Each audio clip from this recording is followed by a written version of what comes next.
자, 여러분 250페이지 한번 보겠습니다. 아이고, 저거 다 지워버렸구나. 250페이지 보시면 양가로 4번에 5번에 보면 이제 어떤 얘기가 나오냐면 실지 거래가액을 적용해서 양도책 계산할 때 어떻게 이제 어떤 것이 실지 양도가액이고 어떤 게 실지 취득한 가액이냐 이런 것들이 나오고 있습니다. 그래서 잠깐 제가 설명을 한번 잠깐 또 드리고 보겠습니다. 여러분 여기 보세요. 우리 양도소득세 계산 과정 아까 이거 다 지워버렸네. 가필 양도가액에서 필요경비를 빼서 양도 차익을 구했습니다. 그렇죠, 여러분들? 그럴 때 필요경비에는 그 자산을 취득하면서 들어간 취득가액, 그 다음에 기타 필요경비라는 게 있다고 그랬습니다. 기타 필요경비. 요 기타 필요경비 합한금액을 우리가 이제 필요경비로서 공제해서 양도차익 구합니다. 기타 필요경비. 자, 그랬을 때 일단 제가 설명을 먼저 드리면요. 실거래가를 적용해서 양도차익 계산하는 게 원칙이잖아요. 그럼 양도가액은 실지 이번에 파는 가액, 이것을 총 수익금액으로 해서 여기서 필요경비를 공제하는데 취득가액을 실지 취득한 가액을 적용하잖아요. 그럴 때 이 실지 취득한 가액이라는 것은 매입가액, 내가 그 산 가격, 그 다음에 거기다가 이제 취득하면서 납부한 조세나 공과금 같은 그런 것들을 얘기합니다. 자, 그래서 이 취득가액이 어떤 게 포함되느냐 이런 것들을 우리가 이제 3, 4월, 5, 6월에 걸쳐서 자세히 배워나갈 것이고요. 기타 필요경비라는 것은 취득가액이 확인된다, 실지 취득한 가액을 적용해. 그럴 때는요, 기타 필요경비는 자본적 지출액이라는 게 있습니다. 자본적 지출액과 그 다음에 양도비용 합한금액을 우리가 기타 필요경비로서 양도가액에서 공제합니다. 그럴 때 자본적 지출액이라는 것은 취득해서 이 자산을 양도하기까지 보유하면서 내 자산의 가치가 좋아지고 나아지고 이용의 편의가 되어지면서 들어간 비용이에요. 그래서 실생활 관련해서 말씀드리면 발코니 확장 비용, 샤시 설치 비용, 방거실 확장 공사 비용 같은 개량 비용, 수선 비용, 이용의 편의에 소요된 비용을 말합니다. 양도 비용은 이번에 이 자산을 직접 양도하면서 들어간 비용, 계약서 작성 비용, 공증 비용, 인지대, 중개사를 통해서 받았다 소개비, 또 그 다음에 또 세무사를 통해서 양도소득세를 신고했다 그러면 양도소득세 신고서 작성 비용이요. 이 자산을 팔면서 들어간 비용. 보세요. 필요경비, 취득가액은 취득하면서 들어간 비용. 자, 취득가액이 확인될 때 기타 필요경비는 자본적 지출액과 양도비용 합한금액인데 자본적 지출액, 보유하면서 자, 내 자산의 가치가 좋아지고 나아지고 이용의 편의가 되어지면서 들어간 비용, 보유하면서 들어간 비용, 양도비용, 이거 양도 직접 비용으로서 팔면서 들어간 비용을 필요경비로 합니다. 그래서 어떤 게 이제 필요경비 항목에 포함되느냐 안 되느냐 이걸 시험에서 물어봐요. 실거래가를 적용해서 양도차익 계산할 때 250페이지 보겠습니다. 교재 양가로 4번 보시니까 실지 거래가액에 의하는 경우에 양도가액 봅니다. 실지 양도한 가액은 양도소득의 총수익금액으로 합니다. 이것을. 그래서 실지 양도한 가액은 해당 자산의 양도 당시 양도자와 양수자 간에 실제로 거래한 가액으로서 양도소득의 총수익금액이다 매출이요. 자, 그래서 이것을 양도가액으로 하는데 특수관계자 간의 거래 요거는 지금 볼 거 아니고요. 나중에 뒤에서 뭘 배워야지 이제 이해가 되는 내용이라 지금은 신경 쓰지 마시고요. 양가로 5번 봅니다. 필요경비요. 한쪽 가르친 1번. 실거래가를 적용해서 양도차익 계산할 때 필요경비 봅니다. 취득가액을 실지 거래가액에 의하여 양도차익 계산하는 경우에 필요경비는요. 쭉 밑줄입니다. 해당 실지 취득한 가격에다가 자본적 지출액과 직접 양도비용을 합한 금액으로 합니다. 자, 이 경우 필요경비를 인정받기 위해서는 지급사실을 증명할 수 있는 증빙 서류를 제출해야 되는데 이게 적격 증빙이라고 그래가지고요. 우리가 자본적 지출액 같은 것도 그렇고 이런 필요경비는 증빙 서류를 수치 보관해야 돼요. 수치 보관. 그래서 우리가 세금 계산서라든가 아니면 신용카드 매출 전표라든가 소득세법상의 계산서라든가 이런 어떤 서류를 증빙 서류를 수치 보관해야지만 자, 우리가 필요경비를 인정받을 수 있어요. 다만 취득세라든가 참고적으로 여러분 취득세나 등록면허세 같은 것들은 자, 요것들은 납부 영수증을 잃어버렸어도 우리가 시군구청에서 확인받을 수 있기 때문에 취득세나 등록면허세는 납부 영수증이 없어도 필요경비로 인정받을 수 있습니다, 여러분들. 자, 이거 알고 있는지 작년 시험에 물어봤었는데. 자, 그 다음에 그래서 필요경비 취득가액이 확인된다 그러면 기타 필요경비는 자본적 지출액과 양도비용 합한 금액입니다. 거기 바탕 박스에 나와 있죠? 그럴 때 1번 취득가액에 포함되는 거 어떤 게 취득가액이냐 그러면 취득원가에 상당하는 가액. 그래서요. 가로 안에 있는 내용은 지금 이해 안 되니까 볼 필요 없고요. 자, 취득원가에 상당하는 가액. 그래서 매입가액이라든가 등등 그런 것들을 얘기합니다.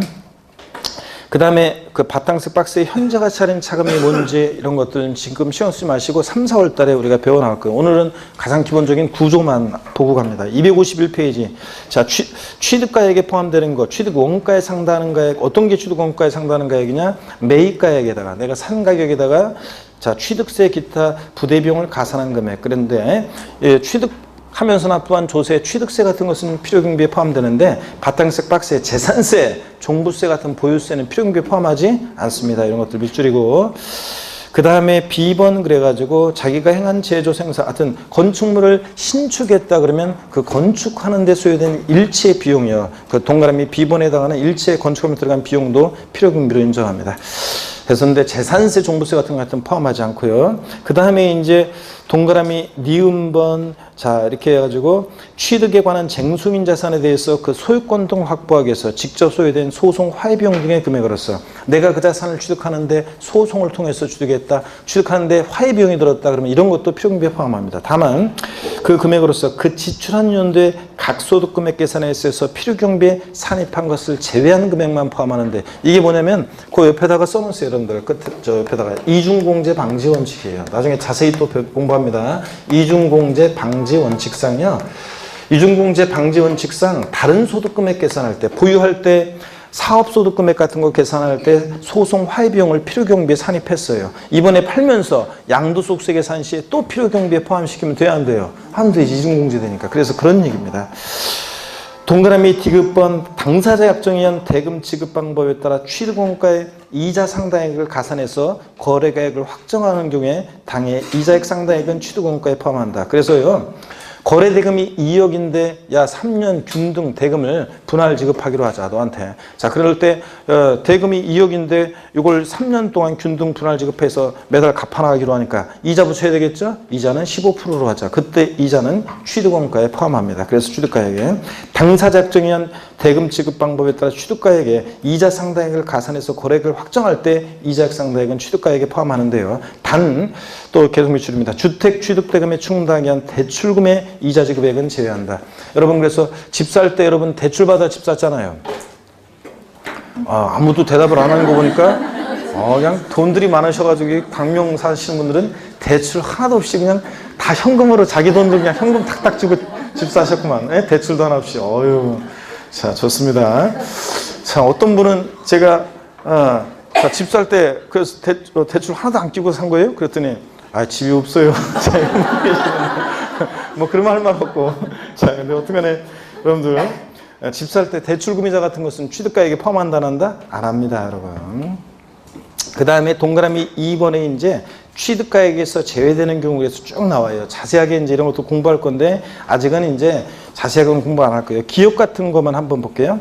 당초 약정에 의한 거래가액의 지급길 지연으로 인해서 추가로 발생하는 이자액 상당액은 취득원가에 포함하지 않는다. 밑줄입니다. 다 이제 이런 것들. 여러분 그 제때 대금을 지급하지 못함으로 인해서 붙게 되는 지연이자, 연체이자 이런 것은 취득가액에 포함하지 않습니다. 아까 집 살 때 대출금이자 포함하지 않는다고 그랬고요. 거래 당사자 간에 대금 지급하는 방법에 따라 지급하기로 한 이자는 포함하지만 주택 구입 시 대출금이자라든가 지연이자, 연체이자는 포함하지 않습니다. 이런 것들. 그 다음에 나머지 얘기들은 나중에 볼 거예요. 이중공제 방지 원칙 관련한 얘기도 나오고 부당해산물이 특례 나오는데 나중에 보고요. 쭉 넘어가세요. 여러분들. 이런 것들. 3, 4월, 5, 6월에 걸쳐서 차차 하나하나 다 배우게 돼요. 252페이지입니다. 올해는 그래서 실거래가를 정해서 양도세 계산할 때 필요경비 항목에 포함하는 거 안 하는 걸 잘 보셔야 되기 때문에 나중에 볼 거고요. 252페이지 한쪽 가를 쓴 2번 실지 거래에 의하는 경우에 기타 필요경비. 자, 취득가액을 실지 취득한 가액을 적용하면 기타 필요경비는 자본적 지출액과 양도비용 합한 금액이라고 했는데 자본적 지출액이라는 게 뭐냐면 보유하면서 내 자산의 가치가 좋아지고 나아지고 이용의 편의가 되어지면 들어간 비용인데 자본적 지출액이라고 하면 사업자가 수여하는 감가상각 자산의 내용연수, 수명을 연장시키거나 당해 자산의 가치를 현실적으로 증가시키기 위해 지출한 수원비를 말합니다. 살짝 쭉 밑줄이고요. 그 다음에 이제 자본적 지출액에 포함되는 거 한번 참고적으로 읽어보시고 나중에 자세한 내용들 나중에 볼 거고요. 리을번 한번 보세요. 리을번. 방거실 확장 공사 비용 같은 거 등 자, 공사로 인해서 가치가 증가했는데 양도자산의 변경, 자, 용도 변경, 개량 또는 이용의 편의를 지출한 이런 비용들, 방거실 확장 공사 비용, 샤시 설치 비용 같은 이런 것들을 포함합니다. 그 다음에 미음번, 개발이익 환수하는 법률에 따른 개발부담금 밑줄이요. 또 재건축 초과이익 환수하는 법률에 따른 재건축 부담금이요. 개발되고 재건축되면 좋아지고 나아지는 거죠. 그러면서 부담하는 이런 부담금은 포함합니다. 그 다음에 기타 자본적 지출액도 나중에 우리가 하나 다 볼 거고요. 지금은 그냥 넘어갑니다. 참고적으로 보시고 253페이지 보충 내용을 봅니다. 수익적 지출액이라는 게 있습니다. 자본적 지출액은 필요경비에 포함되는데 수익적 지출액이라는 게 있어요. 자, 수익적 지출액이라는 보충 내용 봅니다. 현상유지, 그 자산의 현상유지와 능률 유지 비용을 말하는데 필요경비에 포함하지 않는다는 거 밑줄이고요. 어떤 게 수익적 지출액이냐? 도장 비용, 페인트 칠하면서 들어간 비용이에요. 도장 파는 비용이 아니라 방수 비용, 도배장판 비용 같은 전구 교체 비용 같은 이런 것들을 수익적 지출액이라고 합니다. 이런 것들은 현상 유지, 능률 유지하는 데 들어간 비용이기 때문에 필요경비에 포함하지 않습니다. 자본적 지출액은 자, 내 자산의 가치가 보유하는 동안에 좋아지고 나아지고 이용의 편의가 되어지면서 들어간 비용이고 이건 현상 유지 비용이니까 수익적 지출액 포함하지 않습니다. 어떤 수강생이 물어봤어요. 실제로. 도장 비용이 페인트 칠하는 비용이라고요? 예. 그러면은 페인트 칠하면요. 외벽 페인트를 깨끗하게 칠하면 건물이 새 건물처럼 쌈박하게 보이니까 자산 가치가 증가하는 거 아닌가요? 조금 새 건물처럼 보이게 해가지고 이게 좀 더 얹어서 팔 수 있으니까 그러니까 자산 가치 증가 비용 아닌가요? 이렇게 묻는 분들이 계시는데 처음에 건물 지었을 때 페인트가 깨끗하게 칠해져 있었어요? 지저분했어요? 깨끗했잖아요. 근데 나중에 지저분해지니까 깨끗하게 칠하는 비용은 유지 비용이지 개량 비용이 아닙니다, 여러분들. 예? 자, 그 다음에 방수 비용. 여러분들이 아파트 분양받아서 처음에 청운에 꿈을 안고 아파트 문을 현관문을 딱 열고 들어갔더니 천정에서 물이 줄줄 샜어요, 안 샜어요? 샜다 그러면 그건 이제 하자, 그건 문제지, 큰 문제지.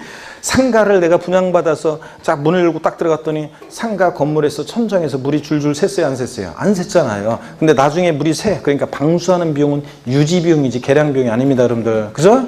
도배장판 처음에 깨끗했잖아요. 그 다음에 전구 처음에 불이 쫙 들어오고 있었잖아요. 처음에 아파트 분양받아가지고 들어가서 전등을 탁 켰더니 전등이 쫙 들어왔어요? 아니면 깜빡깜빡했어요?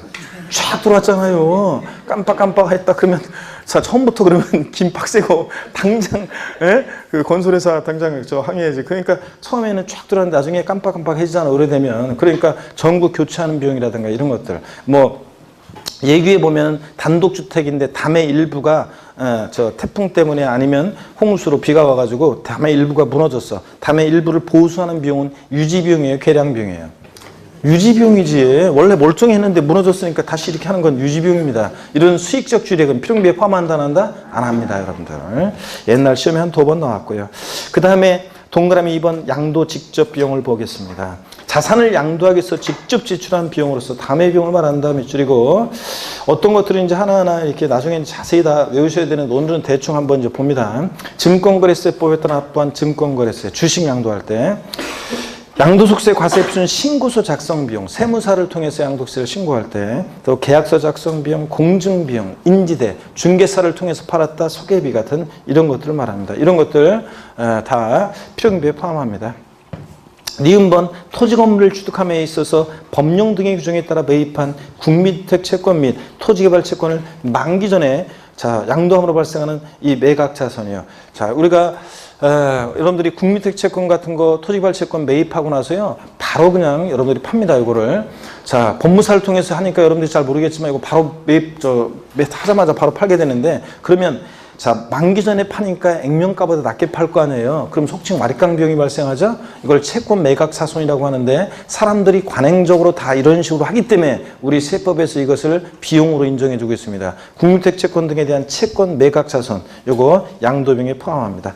가로 안에 이 경우 기획재정부령이 정하는 금융기관 외의자에게 양도한 경우에는 동일한 날에 금융기관에 양도했을 경우 발생하는 매각자손을 한도로 해서 이제 이거 공지를 해줍니다. 자, 이렇게 해서 우리가 지금 본 게 뭐냐면 여러분 보세요.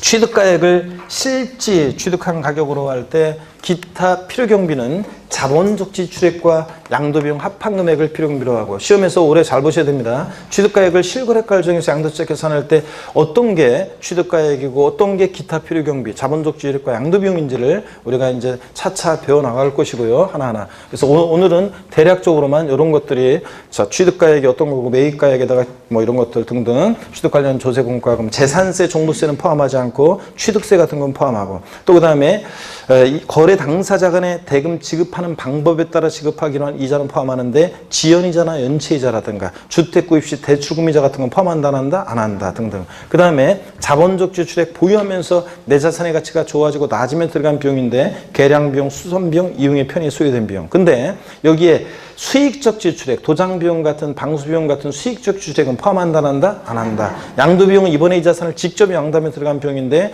계약서 작성비용, 공증비용, 인지대, 중개수수료 같은 소개비, 그 다음에 양도소득세 신고서 작성비용 같은 이런 것들을 어떻게 한다? 포함한다. 이렇게 해서 등등 이런 정도 보시면 되겠습니다.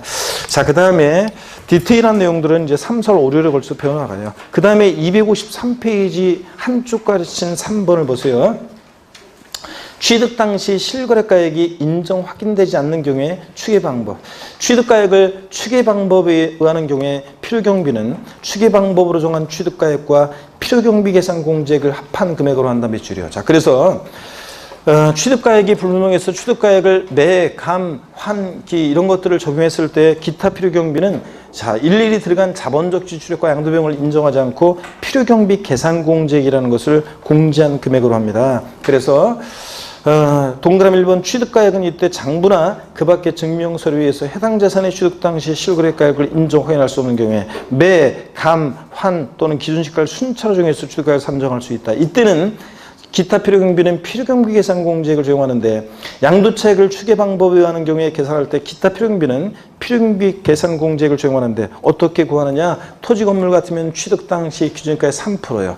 자, 미등기 양도하는 토지 건물은 0.3%, 1,000분의 3이니까 적용하고, 지상권, 전세권, 등기된 부동산 임차권 7%, 나머지는 1% 이렇게 해서 이제 구하게 돼요. 자, 여러분 오늘은 자세한 내용은 나중에 이제 할 거고, 오늘은 자, 어떤 얘기인지만 한번 보고 합니다.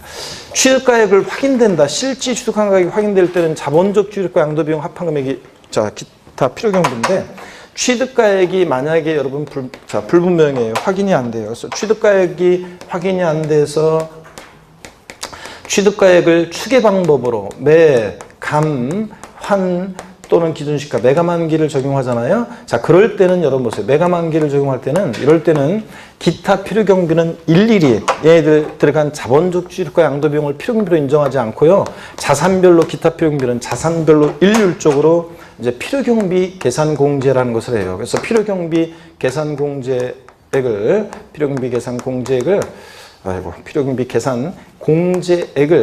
요것을 이제 기타 필요경비로 하게 됩니다. 그럴 때 이 필요경비 계산 공제액은 자산별로 일률적으로 이제 공제를 해버려요. 그래서 우리가 이제 요것만 오늘 봅니다. 토지 건물 같으면요, 취득 당시 기준시가에다가 공제율 3%, 미등기 양도한 토지 건물은 필요경비 계산 공제를 배제하는 것은 아니고 0.3%, 1,000분의 3 공제를 합니다. 그래서 만약에 매매 사례가액을 적용했더니 매매 사례가액이 만약에 2억 원이었다. 예를 들자면 취득가액 불분명해서 매매 사례가액을 구했더니, 그 다음에 취득 당시 어떤 토지나 건물이었는데 기준시가가 1억이었다. 1억에 3%니까 얼마예요? 300만 원. 자, 그래서 필요경비 계산 공제액은 300만 원이에요. 그러면 양도가액에서 공제되는, 자, 필요경비는 취득가액, 매매사가액 얼마? 2억. 이거 필요경비 계산 공제가 300. 2억 300만 원이 필요경비가 되는 거고, 양도가액이 만약에 3억 원이었다 그러면, 자, 3억에서 2억 300만 원 빼서 양도차익은 얼마가 된다?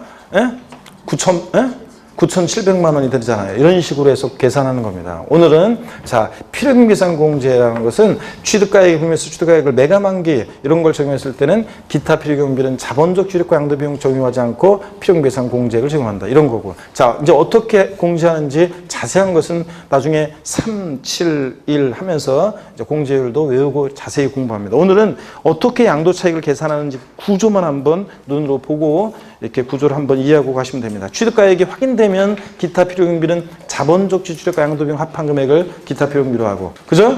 근데 취득가액이 불명했을 취득가액을 매감한기 추계 결정할 때는 기타 필요경비는 자본적 지출액 양도비용 일일이 들어간 비용 공제하지 않고 어떻게 한다고요? 필요경비 계산 공제액을 공제한 금액으로 하는데 어떻게 공제하느냐? 자산별로 일률적으로 공제한다. 그래서 뭐 토지 건물 같으면 취득 당시 기준가액 공제를 몇 프로? 3% 이런 식으로 공제한 금액을 이제 필요경비로 한다는 거. 이런 거만 이해하시면 되는데 헷갈립니까, 여러분?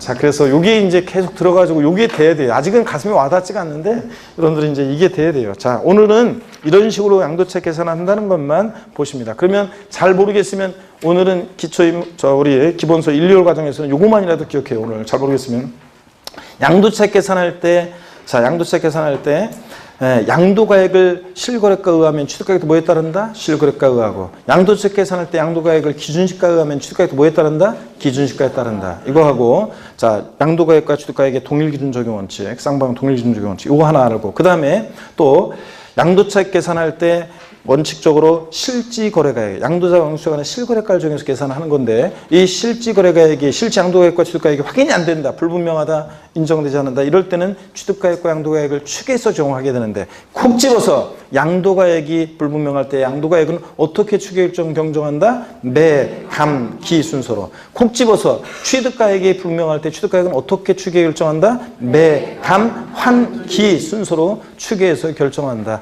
그럴 때 매매사례가액, 감정가액, 환상가액, 기준시가에서 환상가액은 이번에 파는 양도 당시 실거래가액에다가 양도 당시 기준가분의 취득 당시 기준가를 곱해서 구한다더라. 아시겠습니까, 여러분? 그리고 그 다음에 요 정도 기억하고 취득가액이 확인되면 기타 필요경비는 자본적 지출액과 양도비용 합한 금액으로 해서 필요경비 계산하는데 그럴 때 어떤 게 취득가액이고 어떤 게 자본적 지출액이고 양도비용인지 이런 것들을 우리가 앞으로 공부한다더라. 이 정도만이라도 알고 가시면 되겠습니다. 됐습니까, 여러분?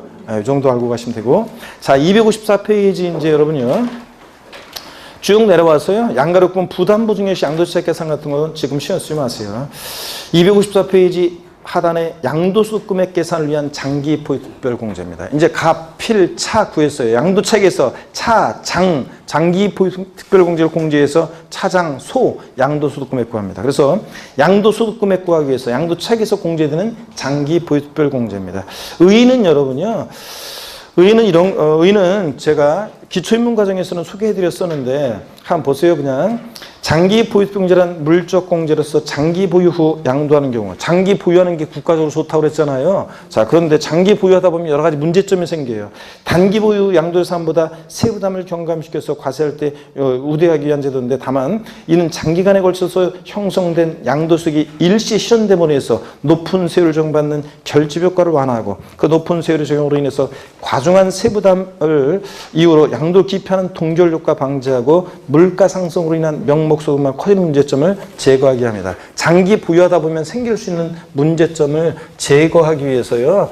장기 보유 특별공제라는 것을 인정합니다. 장기 보유자에 대해서 보유기간에 따라 공제합니다. 여러분 보세요. 그래서 가필, 차, 장, 소, 양도소득금액 이제 우리가 구하기 위해서 차장, 양도책에서 공제되는 장기 보유 특별공제인데 공제 취지는 자 우리가 거기 나와 있지만 이걸 바꿔서 시험에서 나올 가능성 낮고 이건 참고입니다. 그냥 참고적으로. 공제 취지. 장기 보유하다 보면 어떤 문제점이 생기냐면요. 양도소득세는 이런 세금이에요. 보세요. 어떤 자산 취득해서 양도하기까지요. 이건 그냥 안 적으셔도 돼요. 취득해서 양도하기까지 이 자산을 사용하고 수익한 것에 대한 세금 귀속 부분이요. 자, 보세요. 어떤 자산을 취득해서 양도하기까지 사용하고 수익한 것에 대한 세금 귀속 부분을요. 세금 귀속 부분을 사용 수익에 대한 세금 귀속 부분을 보유한 동안 차곡차곡 쌓아놔요. 그랬다가 이번에 일시적 우발적 양도소득에 일시에 실현시키는 조세가 양도소득세예요. 제가 지난번에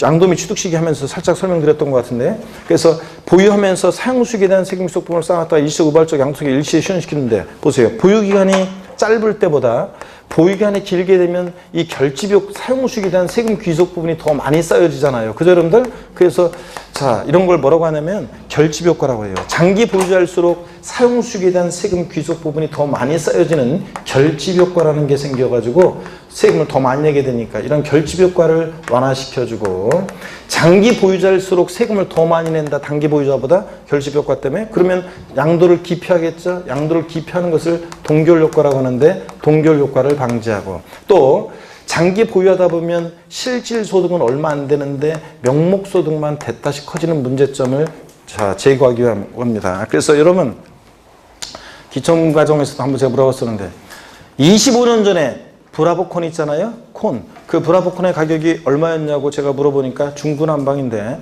뭐 150원, 200원, 250원 중구난방인데 대체적으로 150원인가 뭐 했다고 하는 의견이 통솔적 견해더라고요. 지금 브라보콘의 가격이 얼마냐고 물어보니까 1,500원, 1,300원, 1,000원, 어떤 분은 성질 내면서 아니야, 우리 마트에서 내가 지난주에 500원 주고 샀는데 그러면서 막 하고 그러는데, 중구난방이지만 대체적으로 권장 소비자가가 한 1,500원 정도 한답니다. 물가가 얼마 뛰었어요? 응? 10배. 한 10배 뛰었습니다, 지금. 자, 그런데 어떤 사람이 한 25년 전에 평당 10만 원 주고 땅을 사가지고 이번에 평당 20만 원 가격대의 땅을 팔았어요. 그러면 이 사람 물가 10배 뛸 동안에 땅값은 2배밖에 안 뛰었는데 세금은 그동안 꼬박꼬박 낸 거 생각하면 망한 거죠, 이 사람? 그렇잖아요. 물가 10배 뛸 동안에 땅값은 2배밖에 안 뛰었으니까. 그러니까 이런 장기 보유하면서 생길 수 있는 명목소득만 커지는 문제점 제거하고, 장기 보유를 유도하고 우대해주기 위해서 인정하는 게 장기 보유 특별공제라는 거. 취지만 한 번만 아시면 됩니다. 다음 순환부터는 이제 마지막입니다. 취지는 설명하지 않겠습니다. 읽어보시면 되고, 중요한 것은 양가로 2번 적용 대상입니다. 장기 보유 특별공제는 토지 건물로서 등기되고 보유한이 몇 년이요? 3년 이상인 것 및 부동산을 취득할 수 있는 권리 중에서 조합원 입주권 대상인데, 가로도 다 밑줄입니다. 조합원으로부터 취득한 것은 어떻게 한다? 제외합니다. 자, 그러면 이게 무슨 얘기냐? 조합원으로부터 취득한 것은 제외한다고 했는데 이런 얘기입니다. 여기 보세요, 여러분. 어떤 주택이 있는데요. 자, 종전 어떤 주택이 있습니다. 종전 주택이 있는데, 이 종전 주택이 있는데, 이 주택이요, 요 시점이 관리처분계획 인가일이라고 할게요. 여러분 공법에서 배우는 관리처분계획 인가일입니다. 그러면 자, 관리처분계획 인가가 나게 되면 이 종전 주택은 다 때려부시겠죠? 다 때려부시고, 자, 때려부시고 뭘 받냐면 조합원 입주권을 받습니다. 자, 조합원 입주권을 받아요. 그런데 여러분 보세요. 조합원 입주권이 장기 보유특별공제 대상으로 이제 추가가 된 건데, 조합원 입주권이. 근데 이 조합원 입주권은 원 조합원 입주권만 말하는 거지, 조합원 입주권을 갖고 있다 팔 때 다른 조합원, 원 조합원으로부터 내가 조합원 입주권을 취득했을 때, 그때 그 조합원 입주권을 원조원 입주권이 조합원이 양도할 때는 대상이 아닙니다. 보세요. 그래서 조합원 입주권은 조합원으로부터 취득한 것은 제외합니다. 조합원부터 취득한 것은 제외해요. 장용제 대상이 아니에요. 왜 그러냐면 여러분 보세요. 조합원 입주권에 대해서 장기 보유 특별공제 인정해 주는 것 이유는 관리처분계획 인가일 전에 이 종전 때려부신 주택의 양도 차익에다가 장기 보유 특별공제 공제를 해주고 싶은 건데요. 문제는 얘는 흔적도 없이 사라지고 없잖아요. 그죠? 주택은 다 때려부시고 없잖아요. 그러다 보니까 조합원 입주권 있잖아요. 얘를 장기 보유특공제 대상으로 인정한 겁니다. 그렇지만 조합원 입주권 자체에 대한 양도 차익은 인정해 주는 게 아니기 때문에 조합원으로부터 취득한 것은 어떻게 한다? 제외합니다. 조합원 입주권은 관리처분계획 인가를 전에 때려부신 이 종전주택, 건물과 토지의 양도 차익에다가 장기 보유특공제를 인정해 줍니다, 여러분. 자, 이런 얘기예요. 그래서 조합원으로부터 취득하는 것은 제외합니다. 자, 다시요. 장기 보유특공제 대상은 등기되고 몇 년 이상 보유한? 3년 이상 보유한. 항상 장기 보유특공제 문제 풀 때는 얘 3년 보유했는지를 꼭 항상 염두에 두고 문제를 풀어야 돼요. 등기되고 3년 이상 보유한 토지 건물 및 조합원 입주권인데, 조합원으로부터 취득한 것은 포함한다, 제외한다? 제외한다는 거. 그래서 거기 적용 배제되는 경우도 또 하나하나 다 비추립니다. 올해 시험에 장기 보유특공제는 무조건 나옵니다. 공제 대상인 거 아닌 걸 포함해서요. 국외 소지하는 자산은 안 해줘요. 다른 나라 국가 경제까지 신경 써가지고 우리가 장기 보유 유도해 줄 필요가 뭐 있어요, 여러분. 그러니까 국외 소지하는 자산은 장기 보유 특별공제 해준다, 안 해준다? 안 해줍니다. 국내 소지하는 자산만 양도했을 때 인정해 줍니다. 미등기 양도 자산이요. 미등기 양도하게 되면 조세 포탈 우려 가능성이 높기 때문에 장기 보유 특별공제 안 해줍니다. 다 중요합니다. 하나하나 다 체크해야죠. 또 동그라미 3번 3년 미만 보유한 토지 건물 및 조합 토지 건물은 안 해주고요. 3년 이상 보유해야지 토지 건물. 또 조합원으로부터 취득한 조합원 입주권은 대상이 된다 안 된다? 안 된다. 원조합원 입주권만 대상이고. 또 4번, 5번, 6번, 7번이 올해 2018년도 올해 개정세법입니다. 반드시 알고 있어야죠. 조정 대상 지역 내 1세대 2주택이요. 여러분요. 조정 대상 지역이 아닌 지역은 1세대 2주택자든 100주택자든 장기 보유 통제 받을 수 있어요. 조정 대상 지역만 1세대 2주택자 그중에 원장과는 주택, 조정 대상 지역 내 1세대가 주택과 조합원 입주권을 각각 1개씩 보유한 경우에 해당 주택. 조합원 입주권은요. 양도소득세에서는 주택수 계산할 때 주택수에 포함을 시킵니다. 여러분들. 주택처럼 주택수 계산에 포함을 시켜요. 그 다음에 법령이 정하는 장기 임대주택 등은 물론 제외합니다. 자, 그렇지만 주택수 계산에서 제외하고요. 동그라미 6번 조정 대상 지역 내 1세대 3주택 이상에 해당하는 주택이라든가 또 동그라미 7번 조정 대상 지역 내 1세대가 주택과 조합 주권을 보유한 경우에 그 수합이 3개 이상인 경우에 어떻든 간에 조정 대상 지역 내 1세대 2주택 이상 다주택자는 장기 보유 통제를 어떻게 한다? 배제합니다. 조정 대상 지역이 아닌 지역은 좌우지간 100주택자도 장기제 받을 수 있는 거고 조정 대상 지역만. 조정 대상 지역 어딘지는 우리 앞에서도 비과세할 때 자세히 봤었습니다. 조정 대상 지역 보시고 공제액 보겠습니다. 그래서 하여튼 올해 장기 보유 통제는 시험에 나오는데 공제 대상 인것과 아닌 것을 반드시 여러분들이 잘 아셔야 되겠습니다. 공제액은 어떻게 공제를 해주느냐. 장기 보유 통제액은 양도 차익에다가요. 가필 차장이잖아요. 그러니까 양도 차익에다가 보유기한별로 공제를 곱한 금액을 공제해 줍니다. 그런데 시험에서는 장기 보유 특별공제는 양도 소득 금액의 공제를 곱한 금액으로 한다. 양도 가액의 공제를 곱한 금액을 공제한다. 이렇게 바꿔요. 아니고 양도 차익에다가 공제를 곱한 금액으로 합니다. 장기 보유 특별공제액은 그 자산의 양도 차익, 가로 안에 조합원 입주권을 양도하는 경우에는 밑줄입니다. 양도 차익에다가 가로도요. 자, 조합원 입주권을 양도할 때는 도정법에 의한 관리처분객 인가전 주택분의 양도 차익에 한정해서 다음 표에 규정된 보유기한별 공제를 곱해서 계산하는 매우로 한다. 밑줄 쫙입니다. 자, 여러분 보세요. 조합원 입주권은 아까 그랬어요. 제가 조합원 입주권 자체에 대한 조합원 입주권 자체에 대한 이 양도 차익에다가 입주권 자체에 대한 양도 차익 공제를 적용하는 것이 아니라 조합원 입주권의 장기 보유 통제는 관리처분계 인가를 전 종전 때려부신 이 건물과 토지, 주택의 양도 차익에 한정해서 이 양도 차익에다가 장기 보유 통제 보유기한별 공제를 곱한다는 겁니다. 이해되십니까, 여러분? 그래서 조합원 입주권은 조합원 입주권의 양도 차익에 보유기한별 공제를 곱한다. 그럼 틀려요. 조합원 입주권은 입주권 자체에 대한 양도 차익이 아니라 관리처분계 인가를 전에 종전 때려오신 이 건물과 토지, 주택의 양도 차익에 한정해서 공제를 곱한 금액으로 합니다. 아시겠습니까, 여러분? 표정을 보니까 가슴에 와닿지가 않는데 괜찮아요. 다음에 또 보고 이제 들으면 그 놈이 것 같았던 그게 이제 나중에는 내 것처럼 느껴집니다, 여러분들. 자, 그 다음에 넘어갑니다. 256페이지를 봅니다. 어떻게 보유기한별로 공제하느냐? 256페이지 봅니다. 보유현에 따라서 공제율이요. 일반적인 경우에는 토지 건물 일반적으로 1세대 2주택 같은 거 일반적으로 양도했을 때 나머지는 하여튼 1세대 1주택을 제외하고 나머지는 자, 양도 차익에다가 공제율 보유연수에 3%씩 적용하는데 일반적으로는. 근데 그 일반적인 경우에다가 여러분이 제목 일반적인 경우에다가 돼지꼬리 땡녀에서 보유연수에 공제를 3%씩 공제합니다. 보유연수에 3%씩이요. 근데 처음에 3년 이상 산업 미만 여기는 양도 차익에 10%로 돼 있잖아요. 3, 3은 9는 아니고 처음에 시작은 몇 프로부터? 10%. 양도 차익이 1억이면 1억에 10%니까 얼마? 1,000만 원 공제받을 수 있다는 얘기입니다. 4년 이상 5년 미만 여기부터는 이제 3, 4, 12. 5년 이상 6년 미만 보유해서 일반적으로는 토지 건물 또 1세대 2주택 이상 주택들은 양도 차익에 5년 이상 6년 미만이면 3, 5, 15. 양도 차익이 15%. 자, 이런 식으로 해서 10년 이상 보유에 따르면 양도 차익 몇 프로 줘야 돼? 30%까지 공제를 받을 수 있습니다.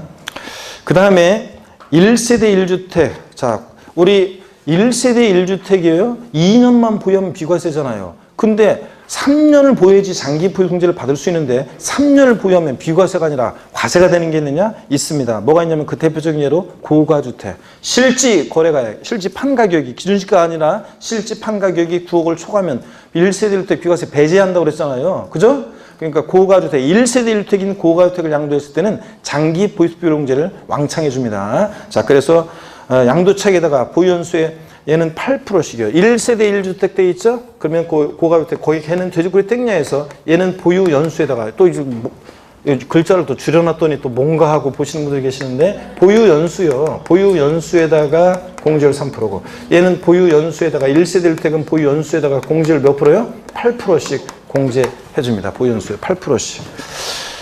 내년에는 또 바뀌어요. 올해 무조건 합격하셔야 돼. 그렇지 않으면 내년에 이거 또 바뀝니다. 공제율이.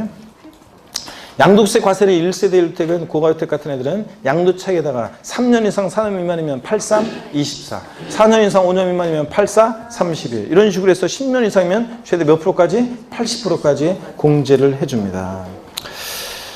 자, 그 다음에 양도세 과세는 1세대 1주택만 이렇게 왕창 해줍니다. 보충 내용 지금 볼 거 아니고요. 양가로 5번 장기 보유통제 적용 시 보유기간은 일반적으로는 그 당해자산 취득일로부터 양도일까지로 해가지고 3년 이상 4년 미만, 4년 이상 5년 미만 이런 식으로 공제를 해줍니다.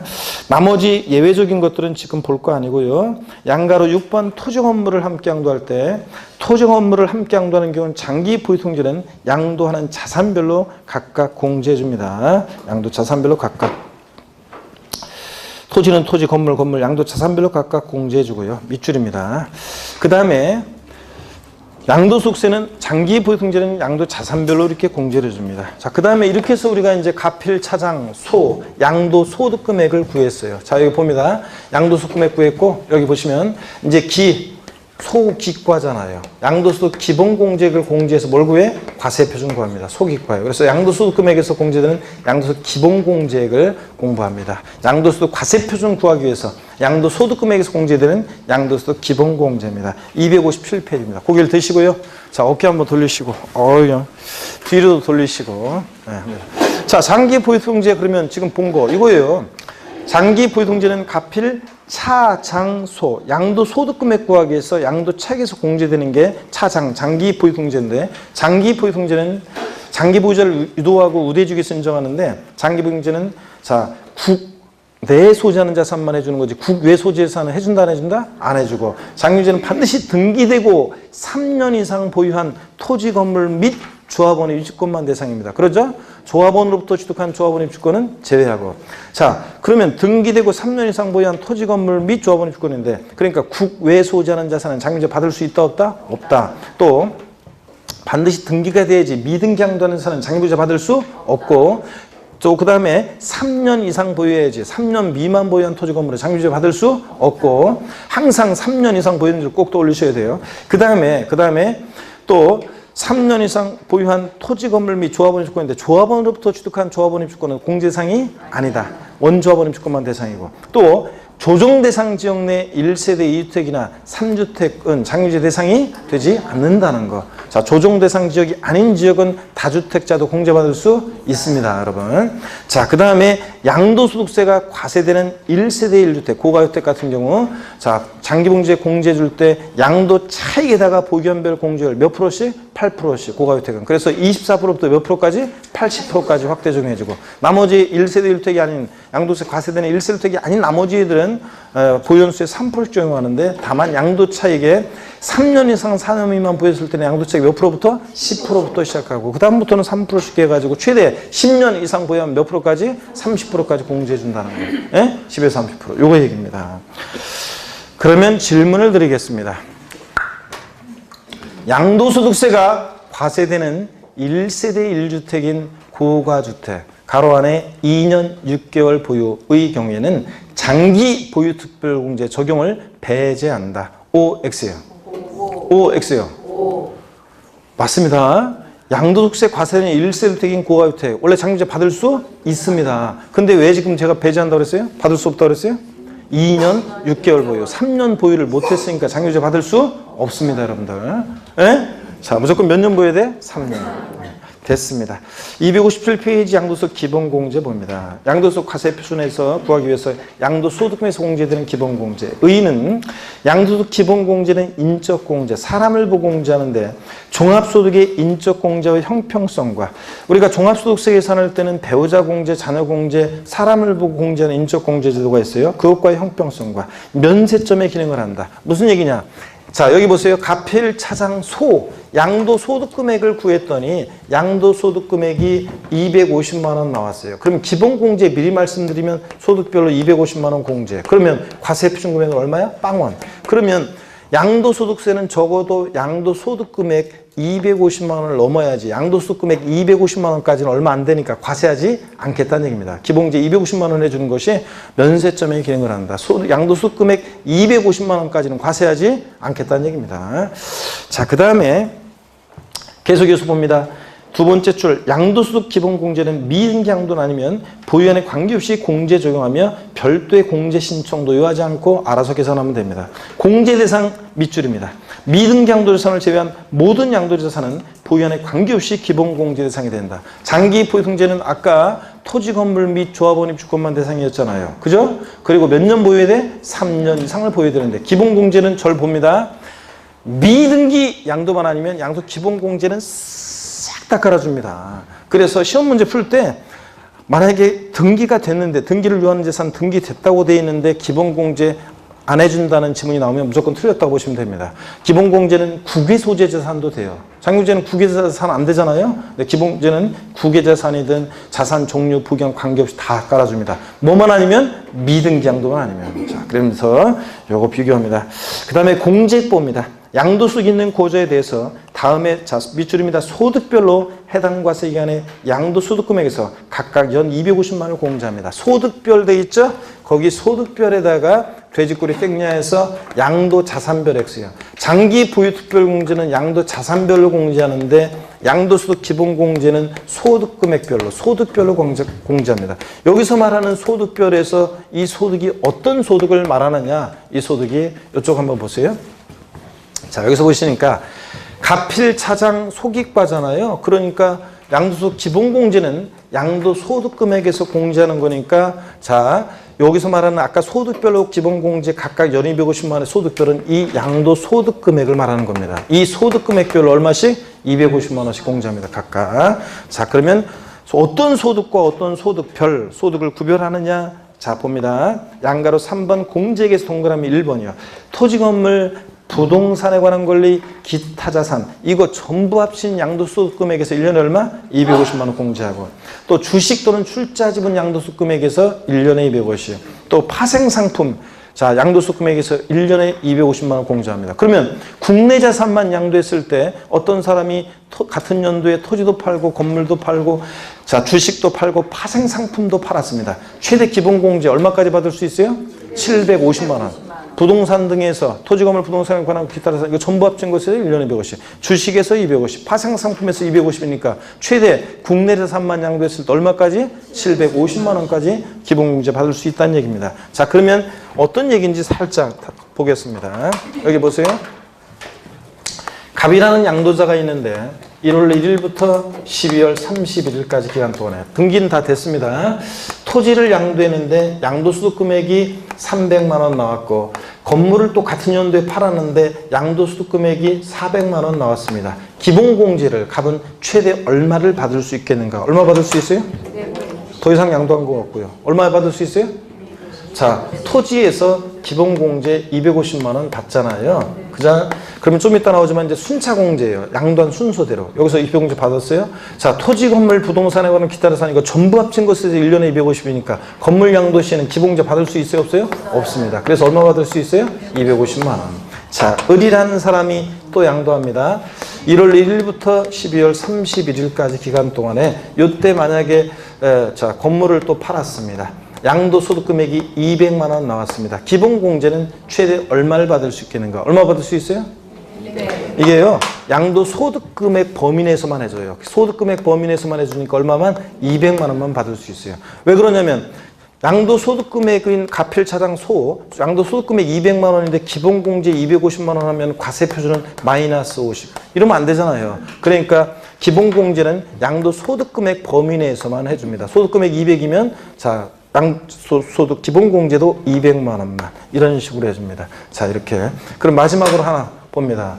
마지막 1월 1일부터 12월 31일까지 기간 동안에요. 어떤 사람이 이때 건물을 양도했는데 양도소득 금액이 400만 원, 또 만약에 비상장 주식을 양도했는데 양도소득 금액이 200만 원, 또 토지를 양도했는데 양도소득 금액이 예를 들어서 500만 원입니다. 기본공제 최대 얼마를 받을 수 있겠는가? 얼마 받을 수 있습니까? 에? 얼마? 둘이는 지금 거의 부정만 하고 지금 멍신 강림한 것 같아 지금. 구름산 위로 광명시에 구름산 있죠? 광명동굴 있잖아요. 구름산을 지나가지고 광명동굴 구경하고 있는 것 같아 지금. 자 얼마? 아이고라 딴 생각 안 했구나. 골똘히 생각하느라 그러는데 내가 오해했구나. 아이 미안해라. 자 여기 보세요 여러분들. 건물 양도 시에 기본공제 얼마 받을 수 있어요? 250. 주식과 얘들 자 나머지 소득 금액은 구별하잖아요. 주식에서 기본공제 또 받을 수 있는데 얼마요? 200만 원. 그 다음에 소득 금액 범위 내에서 해주니까 토지는 여기서 건물에서 받았으니까 기본공제 받을 수 없고 그러니까 토탈에서 얼마? 450만 원의 기본공제 받을 수 있습니다. 부동산, 토지, 건물, 부동산, 기타를 산 이거 전부 합친 것에서 1년에 250. 주식에서 250 이런 식으로 파생상품에서 250. 자 기본공제 국내에서만 양도하면 최대 750만 원 받을 수 있습니다. 자 이런 얘기고요. 그 다음에 양가로 4번 공제 방법을 봅니다. 동그라미 1번 자산을 여러 차례 양도한 경우 양도소득금액에 감면받은 소득금액이 있는 경우에는 그 감면소득금액 외의 양도소득금액에서 원조 공제하고 쭉 밑줄입니다. 감면소득금액 외의 양도소득금액 중에서는 해당 과세 기간에 먼저 양도한 자산의 소득금액에서부터 순서대로 공제해줍니다. 그랬죠 아까 제가? 자, 동그라미 2번 고자뿐만 아니라 비고자 양도에 대해서 적용합니다. 밑줄이요. 여기에 뭐 어떤 출판사, 어떤 회사, 타사, 어떤 교재를 보면 비고자가 양도할 때는 양도소득 기본공제를 배제한다고 되어 있고 서술이 되어 있고 전국모의고사 낼 때도 그런 식으로 내는 회사가 있어가지고 어떤 분이 그렇게 출제해가지고 또 그렇게 출제해서 그래서 그거 그렇게 하는 바람에 꼭 그 질문 받게 하고 이렇게 하는 또 보면 우리 거 보는 거 우리 거 내가 알려준 요것만 봐도 되는데 꼭 다른 것 세법 같은 것을 굳이 다른 타사 정모의사까지 막 푸는 사람들이 있어요. 그래가지고 꼭 질문 오는 사람들이 있어요. 아이고 어떤 회사에서 자, 어떤 회사라고 얘기를 하지 않겠는데 꼭 그 양반은 그거를 왜 아직까지도 계속 그걸 문제를 출시하는지 미치겠네 하여튼. 그래 여러분요 법령에 보면요 자 우리가 법령에 보면 소득세법을 보면 거주가 양도했을 때 규정을 쫙 해놓고 그 다음에 나중에 비거주가 양도했을 때 규정을 딱 해놓고 비거주하는 거주가 양도한 것에 대한 몇 조 규정을 준용한다고 쫙 나와요. 자 양도소득 기본공제는 예규도 또 확실하게 예규에도 딱 이렇게 되어 있어요. 비거주 양도하더라도 기본공제 받을 수 있습니다. 제가 분명히 그랬어요. 아까 기본공제는 뭐만 아니면 미등기 양도만 아니면 싹 다 깔아줍니다. 그래서 비거주 양도할 때도 기본공제는 적용받을 수 있습니다. 여러분들. 그 다음에 동그라미 3번 국내 국외재산 모두에 대해서 적용하고요. 밑줄입니다. 국내 재산과 국외재산을 구분해서 각각 연임 150만 원 공제합니다. 근데 다만 파생상품의 경우에는 요거까지 물어볼 가능성은 낮지만 그래도 이게 이제 개정세법이라 파생상품의 경우는 국내 국외상품 등의 양도금액을 구분하지 않고 합산해서 양도소득금액에서 기본공제를 공제합니다. 그 다음에 그 국내 국외 파생상품 양도금액 합산 이렇게 해서 한번 보시고요. 그 다음에 넘어갑니다. 그래서 국내에서도 양도하고 국외에서도 양도했으면 파생상품은 그냥 합쳐가지고 얼마만? 250이에요. 그러면 이제 사실은 국내 자산, 토지, 주식, 파생 다 팔았으면 750. 국외에서 부동산, 주식, 그러면 여기서 얼마? 그러면 여기서 얼마?